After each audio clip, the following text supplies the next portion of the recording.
Lizzy ẹ mélòó ni mo pè ẹ́ ìwọ ọmọ yóò fẹ́ ní ìsinmi nílé ayé ẹ ni Lizzy ó wò mí títí ó ń bú mi Lizzy wò mí ó mọ yọdún tí mo gbà lọ́wọ́ ẹ̀ mo ò mà tí ìgbótó ẹ̀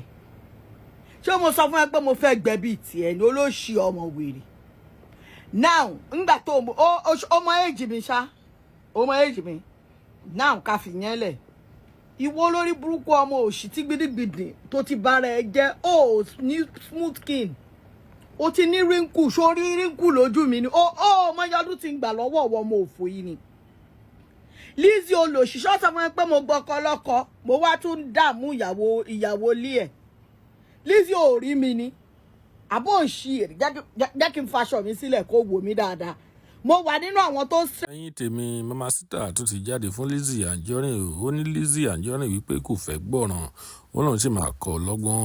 ẹ̀yin tèmi Mama Sita ó ti jáde tán o ìjẹ́ Lizzy tún máa padà fèsì báyìí ẹ̀yin tèmi ọ̀pọ̀rọ̀ kágbọ̀n ẹ jẹ́ ká gbọ́ látẹnu Mama Sita. stress ilé ayé ni ó rí mi ni àbọ̀ ń ṣí èrè ni ṣé mo jọ obìnrin tó jẹ́ pé ó ń stress ni ìwọ ló ń fúnra ẹ wàhálà wrinkles ti bo ojú ẹ jẹ́ ó ti ní ó rí pé mi ì ní wrinkle lójú ni ó rojú mi ni mi ì ní wrinkle mi ì ní skin tag mi ò one of I'm fresh like a baby ó lọ ṣì wá má níyẹ ò níṣẹ́ ìwọ ló wáyé wá ṣiṣẹ́ nígbà tó jẹ́ pé ìwọ ló kó bùkátà bá rẹ olórí burúkú ọmọ òfò ìwọ ló lọ fẹ́ oníyàwó 5 ọlọ́mọ 10 ìwọ ló ń bọ́mọ olóṣì tó fẹ́ responsible man àbí mo máa wò tó ń bá a tọ́mọ ṣé wọ́n sọ fún mi pé mo gbọ́kọ lọ́kọ àbí mo lọ bẹ́yàn ṣe big mommy tí mò ń bọ́ àwọn ọmọ tí ò ṣe mí ni mo bí olórí burúkú ìwọ ló fẹ́ ṣe legal wife ìwọ ló fẹ́ ṣe ìyàwó láti ìwọ ló fẹ́ ṣọkọ láti wá dọ́kọ ẹ̀ á dẹ̀ máa wá sunday comment section mi wàá dẹ̀ wá máa bú mi wọ́n bú èmi ó ní mi ò níṣẹ́ ṣé ìwọ tó níṣẹ́ ṣé ò dán tó mi ò níṣẹ́ ò dẹ̀ fi mí lẹ̀ ìwọ wáyé wá ṣiṣẹ́ ni èmi wáyé wá náwó ó yàtọ̀ àyànwọ́ kálukú wà ní wọn ò níṣẹ́ ṣé wọ́n sọ fún ẹ pé mo tòbò jẹun ni àbí mo sí gẹ́rẹ́ sóbò tí mo fi establish gbogbo nǹkan tí mo ní láyé mi ò níṣẹ́ mo dẹ̀ ń dán mo dẹ̀ ń ṣe ní tẹ́gbẹ́ mi ṣe wọ́n ò lè pé family meeting sí pé kóníkálukú dá 5 million kí má rí tèmi náà yọ ó dẹ̀ ní mi ò níṣẹ́ wọ́n ò lè pé family meeting sí pé gbogbo wa dáwó kí má rí tèmi wọ́n ò lè ní business kan yọ sí kan má ní pé kí n rówó ó dẹ̀ ní mi ò níṣẹ́ ṣé mo bèrè iṣẹ́ lọ́wọ́ ẹ̀ àbí mo bèrè owó lọ́wọ́ ẹ̀ àbí mo tọrọ jẹ bí àwọn ọ̀run ẹ̀ mo wà náà tó ń fún 5k kọ́ máa ṣa kọ́mẹ́ǹtì kì Lizzy ò ní nísìmí ewé ojú omi ò kì í nísìmí ò ní nísìmí wọ́n ní ẹni tó bá gbòkú àparò ìwọ náà ló máa sí ìwọ ló lọ gbọ́kọ lọ́kọ tí ò fún ẹ̀ ń sinmi látijọ́ tó ti di lẹ́gà ló ti ní sinmi fàwálẹ̀ tó jẹ́ wípé kinní tàbí wà bíbá ìta disturb ṣé wọ́n sọ pé mo tòbò jẹun ni ṣé wọ́n sọ fún ẹ wípé mo jalè nídùúmọ̀tà ni ṣé wọ́n sọ fún ẹ pé mo ń ṣe fraud ni ṣé wọ́n sọ fún ẹ wípé mo ń pààyàn ni olórí burúkú olòṣì àṣìírí abátẹnijẹ́ wọ́n ní kò yẹ wá sọ́dọ̀ comment section mi fífi sílẹ̀ mi ò bẹ́ẹ̀ ṣe àbólórí burúkú nìwọ ọmọ òfò yìí ni ìwọ títí ẹ̀ ti ta èébú máa ń dùn ẹ̀ téèyàn bá wá fún ẹlẹ́yàn kan wà máa ṣí èrè ara comment section mi olòṣì olórí burúkú èmi ni mo bá tiẹ̀ jẹ́ ni èmi mo ní kẹ́nu kó bẹ́ẹ̀ kó lọ sábùjá ni ṣé èmi ni mo bá tiẹ̀ jẹ́ tí mo ní kẹ́nu kó bẹ́ẹ̀ kó sá lọ sábùjá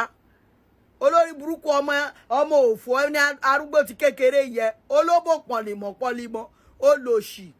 èmi mo ní kọ́ láì owó La Liga wọ́n ti là ẹ́ dẹ́yìn wọ́n ti là ẹ́ déwájú olóṣì òbò ní control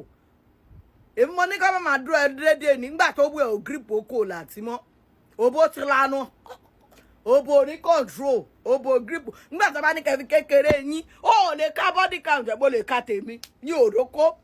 ọkùnrin tí mo fẹ́ láàárọ̀ ọjọ́ mi ni mo fẹ́ mi ò ń dọ́bù déètì mi ó rí pé wọ́n rí sórí mi gbé ṣọ́ sọ pé mo lọ sí gbẹ́rẹ́ sóbò lè babaláwo kí lè bá rí mi tòbò olórí burúkú ọmọ àtòbò jẹun wọ́n dáa máa búyàn wọ́n là wọ́n lù kí lèèyàn tó fẹ́ là láyé mo bímọ mo lọ́mọ ọmọ àwọn ọmọ mi lọ yunifásitì wọ́n graduate mo nílé mo bímọ mo ń jẹun mo níṣẹ́ kí ló tún fẹ́ kí ni mo fẹ́ gbé wọ́n lọ wáyé wá ṣiṣẹ́ kú olòṣì ilé tó kọ́nà Múnírù ló fún ẹ ó fowó ara ẹ ralẹ̀ èmi fowó ara mi ralẹ̀ mo kọ́lé ó tún ń rojọ́ ó tún sunkún kí ni nǹkan tó ṣe gbogbo nǹkan tó kójọ wọ́n ó gbà á ni mọ́tò tó kọ́kọ́ rà tó tún tà ó ń gbà lọ́wọ́ àwọn ọkùnrin ni òun fara wé mi wàá máa náwọn èèyàn kan ò ṣiṣẹ́ iṣẹ́ wọn ṣiṣẹ́ ó mọ ọjọ́ tún mo ní mo ti ṣiṣẹ́ láti 13 years ó wá ní kí n ṣú máa ṣiṣẹ́ bí nípa wọ rìtáyámẹ́ǹtì àwọn ọmọ mi ló máa ṣiṣẹ́ lọ́sìn mo ti ṣe fáwọn ọmọ mi pé tí bá ti 60 báyìí kí n máa gbowó oúnjẹ ni ọlọ́run má jẹ́ ń ṣiṣẹ́ kù wọ́ lórí burúkú ọmọ òfò ìwọ máa ṣiṣẹ́ kù wọ́ ló ní bùkátà wọ́n nítorí kéèyàn má lè jìyà ló ṣe yá má jìyà lọ́fà torí pé kí ọjọ́ alẹ́ mi lè dá ni mo ṣe educate ọmọ ni mo ṣe fáwọn ọmọ ní better life olórí burúkú ìwọ máa ṣiṣẹ́ lọ èmi máa gbádùn kù ni àyàn máa ń gbádùn kù ni kò sí kan níjọ́ tó bá wù mí máa jáde olóṣì ṣọ́ọ̀bù tó ti ń ta dispenser water wà ń bẹ̀ ó ní mò ń ta pàrágà ó tún ní mi ò lè manage pàrágà ó tún ní ó ṣàfẹ́ mọ̀ di abájọ kí ló fẹ́ okay ojú ẹ fọ́ o rí clothing line mi tí mo ṣe jẹ́sí tí mo ṣaṣọ o rí cosmetics tí mo ń ta o rí yẹn olórí burúkú o rí event and souvenir mi o rí yẹn olórí burúkú ọmọ òfò àtòbò jẹun bíi tiẹ̀ ló pé ṣé kí wọ́n máa gbé sórí ni èmi ò ń pariwo mi ò rí ṣẹ́ṣẹ́ ìyá ẹ̀ ló ń bọ̀ wá àní kókó ni wípé kí ló dé tó ayé ò ní sinmi Lizzy that is what à ń béèrè lọ́wọ́ ẹ̀ kí ló dé tó wà obsess pẹ̀lú ilé aláyé ìwọ ló máa wà kísà tó máa jọ́ọ̀jì pé èèyàn wọ aṣọ 200,000 èèyàn wọ aṣọ 100,000 ó ṣà kò sí nǹkan tó special náà aṣọ àkísà ní gbogbo ẹ̀ ó bá àwọṣọ 1.5 million ó máa fi inú ilẹ̀ gbẹ̀yìn ni aṣọ tó lè wọlé ní kò tún wọ̀ lọ́la ìwọ ni material tì sílé ayé jọ lójú kò jọ àwa lójú lọ́ọ́ béèrè lọ́wọ́ àwọn ọmọ afẹ́ mi Ghana must go ni mo máa fi ń da léèsì ibo ni mò ń lọ aṣọ tó yẹ pé gbogbo aṣọ ta lò fún photo shoot owó lórí lára mi ègé nínú ẹ̀ nítorí àkísà ni àfi ayé ni èmi ò ń live life tèmi bẹ́ẹ̀ ìwọ lórí burúkú yìí ó lò ṣì because o fẹ́ make statement wà ló máa yá mọ́tò wà máa gbé camera wà máa show life wà máa jẹ you are trying to impress I don't impress the street wọn ṣáà lè ní pé kẹgbẹ́ mi pé ẹgbẹ́ kébì náà má rọwọ́ yọ meanwhile ilé ayé yóò lè cut your coat according to your size ni as far as tó bá ti ń jẹun nílé tó mu tó san bills ẹ ọmọ ìyá mi mílíọ̀nìyà ní ẹ ní Nàìjíríà tó wà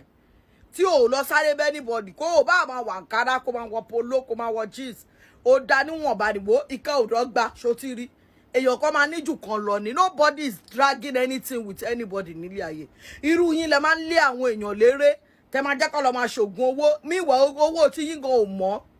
ẹ má jẹ́ kí anybody lé yín léré òkèlè gbígbẹ tẹ máa jẹ tẹ máa sùn tẹ́ẹ̀ni máa wò pé EFCC ń bọ̀ wàá sá lọ látàbújá sí Èkó wàá sá lọ sí Èkó lọ sí Port Harcourt wàá máa sá kiri Ọlọ́run má jẹ́ ká rórí burúkú ní ayé mi kò sẹ́ni tó lè kọlẹ̀kùn mi bí máa ṣe ni yes kí ló ṣẹlẹ̀ mi ò ṣe fraud mi ò gbáyàn mi ìpààyàn mi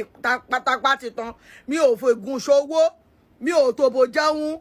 mi ò bá yé èèyàn jẹ́ máa sùn lásìkò tó wù mí máa jí lásìkò tó wù mí máa jẹun tó wù mí lásìkò tó wù mí máa wọṣọ tó wù mí lásìkò tó wù mí máa anything tó anywhere ni mo lè wọ́ orí pé mi ń live fake life mo lè bọ́ sí bus stop ó sì kí n máa jẹ bọ̀lì àtẹ̀pà mo lè bọ́ sínú ọjà kí n lọ ra nǹkan tó bá wù mí because mi ò live fake life mi ò ní kéèyàn ṣe kí ni kéèyàn pè mí ní big mama mi ò jámọ́ kankan mi ò ní owó in fact àtọrọ jẹ ni mí but àwọn tí mò ń ṣe fún mọ̀ kì í ṣe pé tẹnu àwọn tí mò ń fún lówó lójoojúmọ́ mi ò rí ẹ̀kọ́ empower èèyàn mo lè kéèyàn 6 tí mo empower ládùúgbò mi but you have never empower èèyàn ọmọ ọ̀dọ̀ ẹ tó ń gbé ládùúgbò ẹ tó ń gbé nílé ẹ ọmọ tó ń gbé nílé ẹ jàre tẹjọ ń gbé ní àdúgbò kan náà tẹ́lẹ̀ tó fi wá di pé ó sọ́dọ̀ ẹrú ọmọ tó ti ń wà lọ́dọ̀ ẹ̀ láti fi tẹ̀yìn ó ṣí ṣọ́ọ̀bù fún mú lẹ́rú ni wọ́n sọ̀rọ̀ lọ́wọ́ gbogbo àwọn ọmọ afẹ́ mi ó rí pé mi ní kọ́ mọ̀ tẹ̀lé mi ni èyí tó ti ń tajà ti tajà kí ló ń tẹ̀lé mi fún tó bá ní purpose in life èmi ò ń lòyàn bí ẹrú ẹ̀yin lẹ máa ń lòyàn bí ẹrú because ó ní oore kan tó lè ṣe fún wọn àǹtẹ̀yàn bá ń tẹ̀lé yàn lé ayé yìí bí àṣà godmother mi ni ó máa sọ fún ẹ pé kò lọ ani will you say this will you do this will you do that twile mommy mi my godmother billionaire ni wọ́n bí ẹkú but ó máa empower tó bá ṣe business ile ani try this kì í ṣe wo olórí burúkú àfi kó máa kó wọn jọ kó máa ní kó máa sọra wọn di warrior kó máa beebu olórí burúkú àwa wí tán ó ní wọ́n empower mi olórí burúkú máa tẹ̀lé olórí burúkú tí ò ní empower mi mi ní tẹ̀lé olórí ire tó máa empower ẹ̀yin èèyàn má tẹ̀lé olórí burúkú tí ò ní empower yín o èèyàn empower mi mo kọ́lé mo ralẹ̀ mo ṣe gbogbo ẹ̀ mo ayé mi dà ó tún sọ pé